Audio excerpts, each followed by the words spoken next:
Hi, it's Sue here. Let's open God's Word together over the next several weeks on the subject of walking in His grace and mercy out of our stuff, struggles, and sin. Honest and truly, it seemed to work. A tiny bit, but not enough.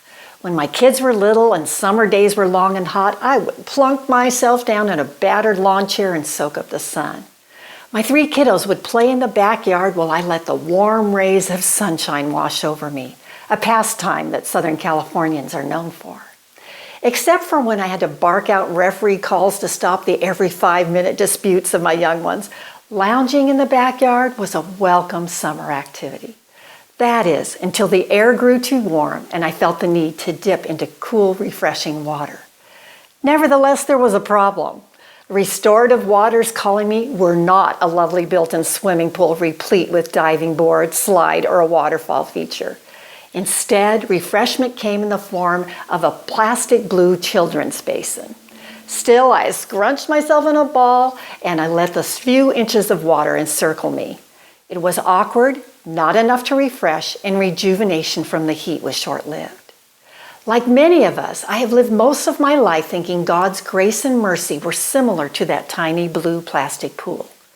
They are there, they are available, but they barely cover or bring lasting refreshment or transformation for broken hearts and lives, or those of us in the midst of stuff, struggles, and sin. For some of us, grace can be that foggy word in Christianity that sounds lovely, but it's not enough to actually do something. And mercy, it seems to only apply to us when we have already taken a deep dive into sin and stuff, and not as an aid from the deep dive in the first place. God's grace and mercy are the beautiful twin sisters of the Bible, and their impact upon our lives is immeasurable.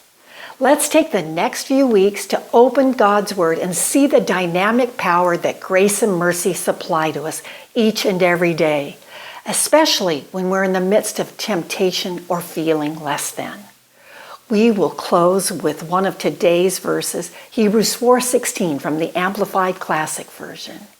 Let us then fearlessly and confidently and boldly draw near to the throne of grace, the throne of God's unmerited favor to us sinners, that we may receive mercy for our failures and find grace to help in good time, in need, appropriate, well-timed help coming just as we need it.